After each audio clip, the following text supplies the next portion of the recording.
My name is Joy. I was born at Bury to parents Eddie and Frida Nitschke, and grew up where they had a fruit property at Glossop, halfway between Barmah and Bury. I was the eldest of 5. I had a sister and 3 brothers, and life on the property became a real family situation, especially when the apricots ripened and we had to be up in the shed at a fairly young age. I went to the Glossop Primary School, and after grade 7 I was privileged to go to Emmanuel College as a boarder for 2 years, which were 2 years of fantastic for me, even though I was at school. But it was the freedom of not being responsible for the younger ones at home, and I made some lovely friends who I still keep in touch with. There's about 5 of us who get in touch at Christmas time. But back to my background as a family, my parents were of a German background, but then later on found out that my ancestors actually came from Poland, Przetarg, a little village just over the border from Germany. But my parents did speak German when they didn't want us to know what they were talking about. So the German language was always in the background. And I just think it's one of those things that I was sorry I didn't get my 3 to learn the German language at high school, just to back up. If you travel to Europe, it's very beneficial to have another language that you can lean on when you're travelling. I think that's Glossop's just a small, tiny village, and it has been named because there is a Glossop in England, which I found very interesting when I went over there. It has also a background. It's obviously named after something that occurred in the First World War, and at the moment, or not at the moment, but a few years ago, they installed a bell which was on a particular ship that had been sunk, and they had given it to the Glossop School, which is really quite a bit of history. I have lived all my life in the Riverland until 12 months ago I made the decision to move to Adelaide near family, because I had no immediate family in the Riverland, but it was a great place to grow up. My passion for music, my mother decided I should learn to play the piano when I was 8, and so that started my love of music. I did 15 shows with the Riverland Musical Society, which was over the space of 50 years. 1954 was my first Gilbert and Sullivan show, and I really loved it, but I couldn't do it every year once we started a family. And that's when it comes to the stage that in 1958 I married Jim Mules, and we settled on a property which had been set up in the soldier settler area at Barmah on Germain Road. And that's where we started our family of 3. And it started to be a family situation that we sort of thought it would be nice for them to help us when they were on holidays. We weren't able to have holidays for a start. It was very difficult to try and pay off a property in the 50s and 60s, 70s, we would deliver the dried fruit and some fruit to the local winery, the berry winery. You would get a door payment, and then they would give you a percentage in June, and then each year you would get another percentage, and it took 7 years to finalise one harvest. And these days there's not too many who can really understand that or believe it. The brother-in-law was a head accountant with Kelvinator at the time, and he said that's not possible. But we showed him our paperwork, and so there was no money for luxuries or holidays until we were able to be established and had the property paid off. Then in the late 70s into the 80s, things became a little better on the property, and they did pay you better. I'll tell you one thing that is probably a little bit of history. In the Second World War, my parents' property was on the highway, and my brother Graham and I were able to stand behind an orange tree which was out in the front yard, and a couple of times we watched the soldiers marching the Japanese prisoners of war up the highway. The camp that was established at Loveday was where they kept the prisoners of war.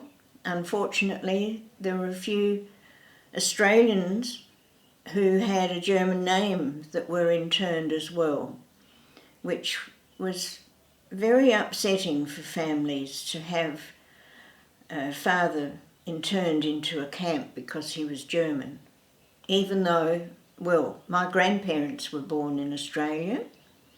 My ancestors, as I said, they came from Poland. They took a barge along the Elbe River into Germany, and then had to wait for a few weeks at Hamburg to be able to get a passage on a ship.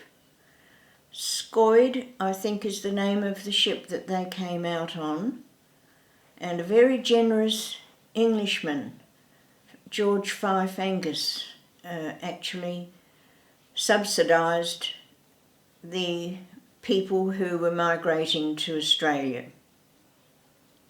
It's, yes, the ancestry is interesting when you really think back, and especially if there's a family history book, which a cousin of mine and a committee put together, which was presented in 1999, the Nitschke-Hinchke book.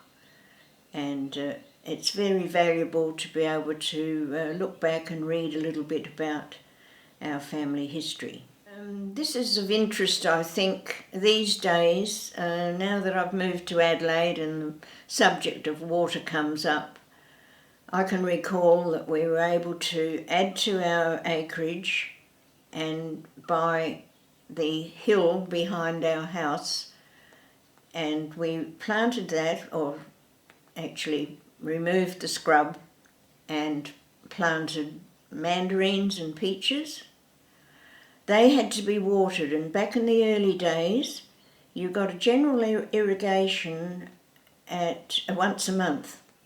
You were able to buy special water if you ran out of water, and invariably during the drought or the dry summers we would have to water these newly planted trees by hand from the underground tank, and every now and again we would run out of water. I didn't explain to my 3 young ones, but I used to take them into the lake for a swim, and that was their evening bath. because there was no water to run a bath.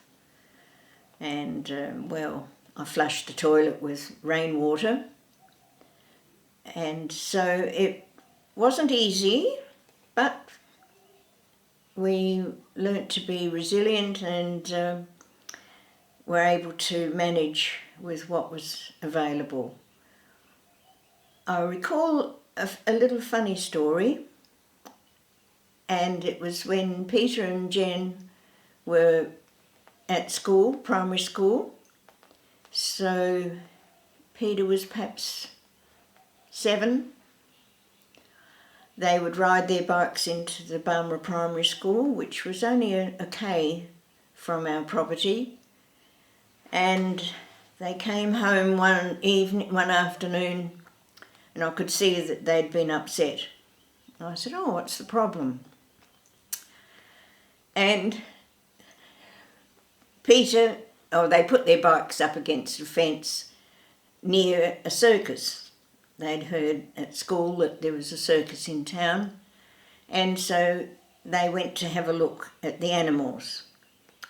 And unfortunately, I don't know how, but a monkey must have got loose and grabbed Peter's bike and started to move off with it. And he, of course, was very upset. I guess the children around them thought it was a joke, funny, but fortunately an older student rescued the bike. But I know they were both very upset. Unfortunately, I probably had a chuckle when I was told about the story, just visualising what it would have looked like.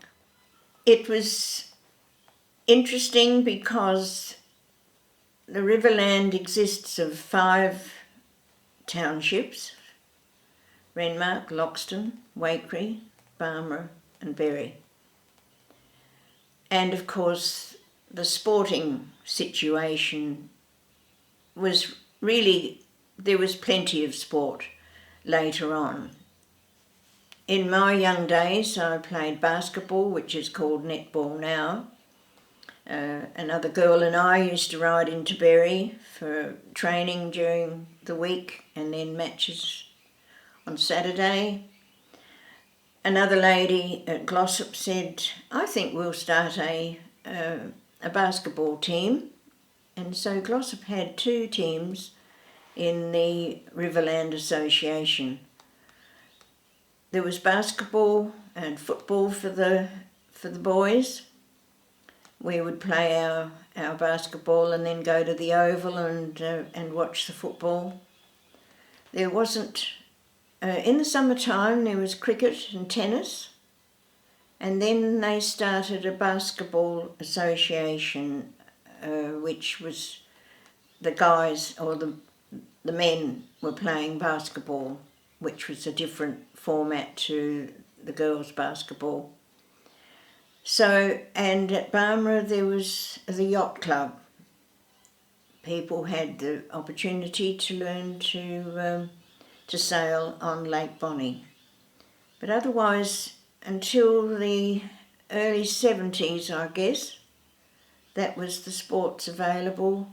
And of course now there's just such a wide... Oh, I've forgotten about the lawn bowls. But I recall my father was unable to join Berry because he was too young. And of course now young folk are taking up lawn bowls and doing very well.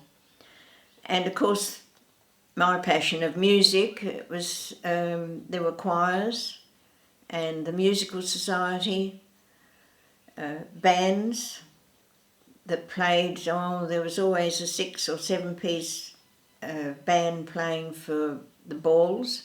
Dancing was a great entertainment for we young folk in the early days. I met my future husband Jim at a dance at Glossop. We used to have one once a month, and the funds went to the Glossop Basketball Club. And of course then I really became very keen on the dancing, and of course it was ballroom dancing then. a young man who was playing the piano at the Glossop Hall said to me, "Don't you dance?" And of course I wasn't supposed to be there for dancing. I was in the kitchen making sandwiches for supper. And he said, "Oh, I'll teach you how to waltz." That was Neil Hamden. He was a fantastic pianist. And then he taught me the quick step. And from then on I was hooked with ballroom dancing, and Jim and I really enjoyed dancing. We would go to balls. Some of the tennis or football crowd would organise a ball during the week, and we always went to a dance on Saturday nights from the mid-50s onwards. And of course the balls, there was always 6 to 7 instruments, band that would play for dancing, and that was fantastic. Unfortunately, that's not quite as prominent these days now. Music's very expensive, and the dancing did continue in the Riverland. There was always a dance somewhere on a Saturday night and a ball every couple of weeks, which was really great to get dressed into evening wear and enjoy the dancing. The other interests that I really did enjoy, I've always loved nature, flowers, and I love doing floral art, putting flowers together how I like it, and so I was involved with the Barmera Show for many years. And also I loved sport. Well, the summer one I mentioned was tennis, so I played tennis for Barmera. Our A-grade team had a run of 12 premierships in 13 years. We had some very good players, and I was part of those teams, which was a great experience at the time. Also, I enjoy a game of golf, and all the friends that you're able to make being part of a club. And of course, it just depends if you're really involved in that club. That can take up quite a bit of time. But we were able to continue with the property. Our 3 young folk have all done us proud. They've all found what they want to do in life, and it's just been very rewarding to know that they were educated. I made sure that they stayed at high school until they received their matriculation certificate, which stands instead when they look for a job. And I've always been thankful that they endeavoured to study, to gain knowledge, to keep them instead for the life ahead. We've been blessed with 4 grandsons, Kieran and Corey. They came along, they're sons of daughter Jennifer, and then Jamin, Callan, and then granddaughter Chloe. We had 4 grandsons, and unfortunately when Jim passed away there was the 4 grandsons, and I think he was sort of thinking, well, aren't we going to have a granddaughter? And Angela and Michael were blessed with a daughter, the 3rd child, and so that's the grandchildren. And they also are making their way in life with their various careers. Chloe's the only one left at school now, but I'm quite sure that she's going to blossom into some career that will stand her in stead as well. Kieran is now 30. Corey was 28 last week. Jamin was 21 the week before. and Callan now is going to be 19 and Chloe's 14. So I'm truly blessed with grandchildren. Well, it's hard to say grandchildren now because they're all taller than I am, and so I don't regard them as children. But I am enjoying retired life with knowing that the grandchildren are there to support me if I need anything. And yes, life's been good. It's been quite a journey, but now, I've forgotten to say how much I like travelling. And of course the ballroom dancing comes into the cruises that I have experienced, that I'm able to continue even though I don't have a dancing partner, that I can go to the ballroom and enjoy some dancing. Yes, I've always wanted to sit at a baby grand, and I did a little bit of manoeuvring when I moved from Kingston back to Barmera, that I left the old piano off at the golf club and came to Adelaide to buy a baby grand. I'm not a concert pianist by any means, but I just love playing, because when I was able to play a full piece of music that my parents enjoyed hearing and singing to, I recall playing for probably up to 3 hours on a Sunday evening. Once a month my father would get his 2 brothers and a sister to come and sing around the piano. So I'm familiar with all the old pieces, and I continued that playing by being a church organist. I think that's 67 years now that I've played for church, and also I've enjoyed going to the nursing home and playing for sing-songs. Music's a fantastic therapy. You can start playing the piano, and of course that's an instrument that the older people in the nursing homes relate to, because there was probably only pianos and violins, and I think piano accordions may have come into it, that was the music that was available in the 20s and 30s. And they really do come not alive, but you can see them tapping their foot. Some don't sing along, but no, music is a very important thing, has been in my life, and I think you'll find that most people enjoy some sort of music.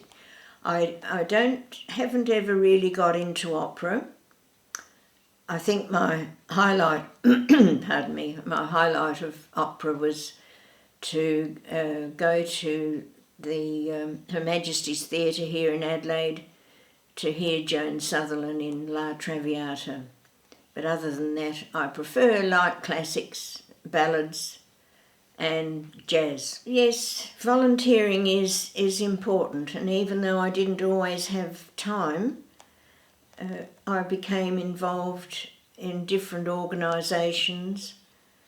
I enjoyed about 10 years with the Penguin Club, which helped me when I was at parents' meetings to be able to get up and ask a question or speak publicly.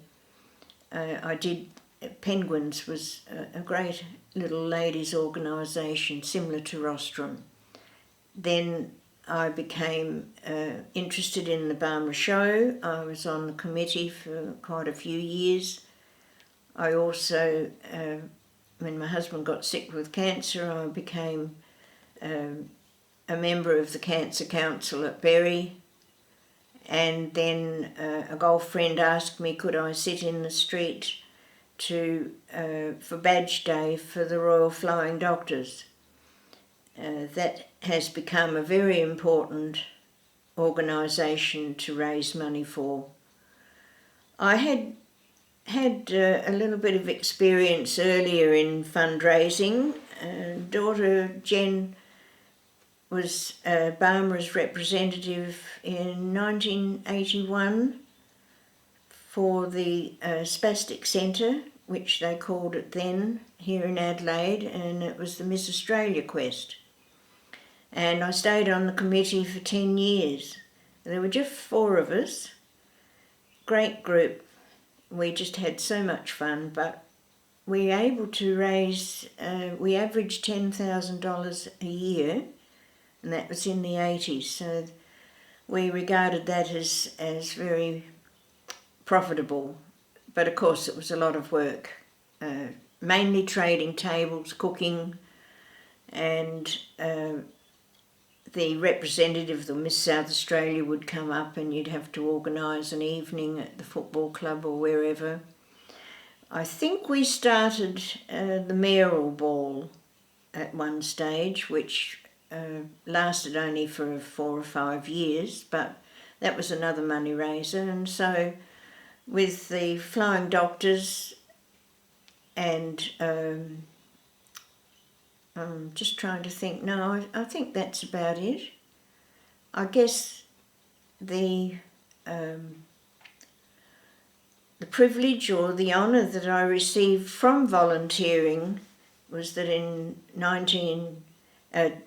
2017, a friend of mine happened to say, was I still playing the organ for church? And I said yes, and said how long I had been playing, and of course she knew what I'd been involved in because she was on a couple of committees that I was in, and she had been a recipient of this award 3 or 4 years earlier, and so she nominated me, and I received the award of the Citizen of the Year for the Berry Barmera Council, which was a great honour. Well, I think the most important thing, the word to me is love. I've tried to show love to my family, anyone in the street, and when I say show love, it's just a matter of smiling and saying hello, and it's one of those things that I have always enjoyed doing, is conversing with all ages and whatever race. That's so important. And my favourite quotation is, kindness is like oil. It takes the friction out of life.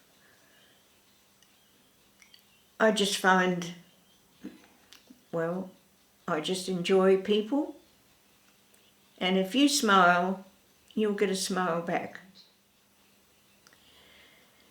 In grade 7 at primary school, we had a magazine. I'm not sure whether it must have come through the schools, and I decided I'd like to write to a girl in England. Her name was Margaret Brown, and later on she married and became Margaret Skevington. And of course it would take, I think, 4 or 5 weeks for the letter to get there. But I only got perhaps 2 letters from her from England, and I decided it would be nice to try another country. So I had another look at the list of pen pals, they called it, and I came across a name, Indrani, and she was a girl in Sri Lanka, Ceylon. It became Sri Lanka later on, but in Ceylon, her father was the postmaster in the Colombo post office, and she had an older brother. We kept in touch, both girls and I, we were more or less sisters in correspondence, because we kept writing and said, oh, guess what, I'm engaged and I'm getting married. And so we did same things through, and I corresponded with them, and it was mainly Christmas and birthdays, and perhaps one either side, letter either side, perhaps 3 letters, 4 letters. And talking about letters, when Indrani came to visit us in Barnborough, she brought a little bundle of letters tied with a blue ribbon, and she had my first letter that I had written to her, and I said that I was Joy and I'm 11 years and 4 months old.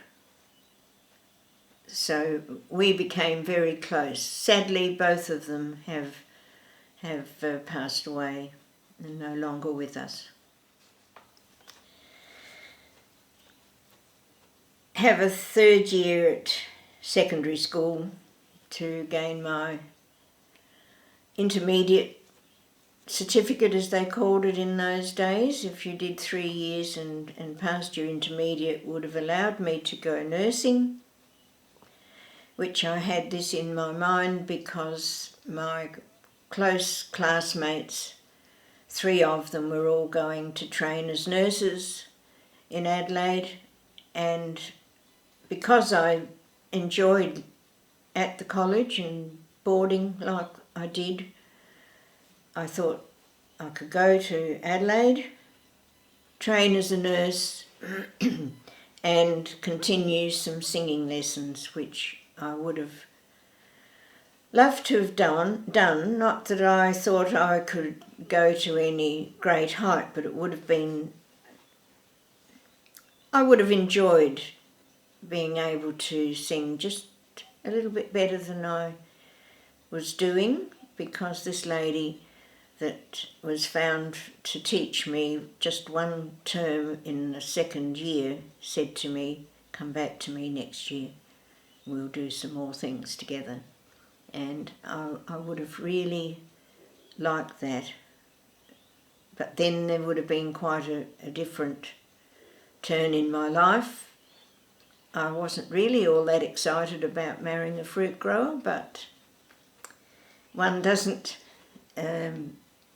make a decision as to who you fall in love with. But I know that perhaps my life would have been a little different if I had just had that extra year of education. Good question. Yes, moving to Adelaide took a little bit of forethought.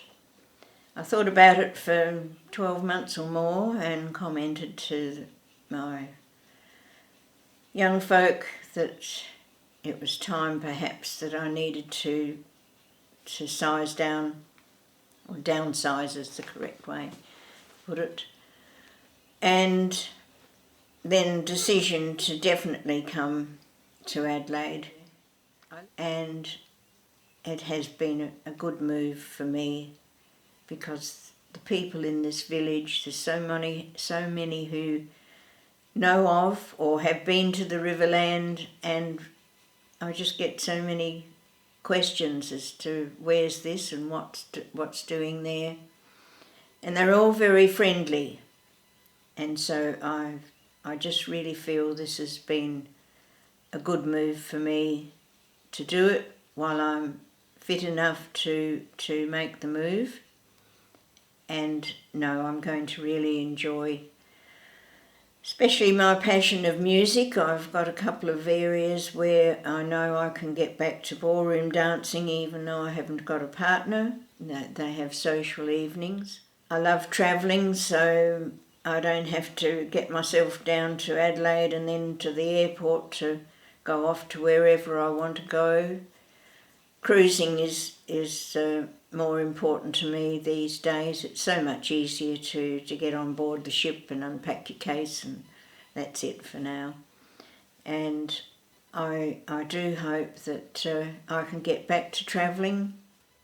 I haven't seen a lot of Australia, but my theory was while I was fit enough to go overseas, because some of the flights, 21 hours to America and Fort Lauderdale for a cruise is something to take in, and so while I'm fit enough I'll go overseas and then travel, do some Australian things where I can put my walker on the bus and go to various parts of Australia. So get to know people across the world has been a great adventure for me. Because of my pen pals, I guess I sort of am interested in other countries and other cultures, and so it can be also educational to visit these different countries. I can recall Zimbabwe and Victoria Falls, and staying at Kingdom Hall. That was just so interesting. I need to go to Japan because I do have a connection, a lady that I met on several cruises now, Toshiko, and she has invited me to visit her country. Antarctica is on my bucket list, but I think I've left that a little bit late. But and the Scandinavian countries. I have been to Norway for a week, but I just visualise a cruise up the Norwegian coast would be very interesting. There's just so many fjords by the map, and yes, I think I'd like to do that.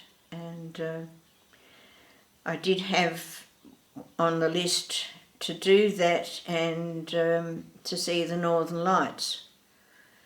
I can recall in Norway being at Lillehammer, a friend that we'd made, and he and his wife had this house there, and they had me there to stay for the week. But I got very little sleep because there are no blinds on the windows and it's still light at 11 and 12 o'clock at night. So that's something one has to get used to, is they didn't believe in block-out curtains in that situation. I think I've mentioned something in this line a little earlier, but to me, I've tried to live a life of love, and I would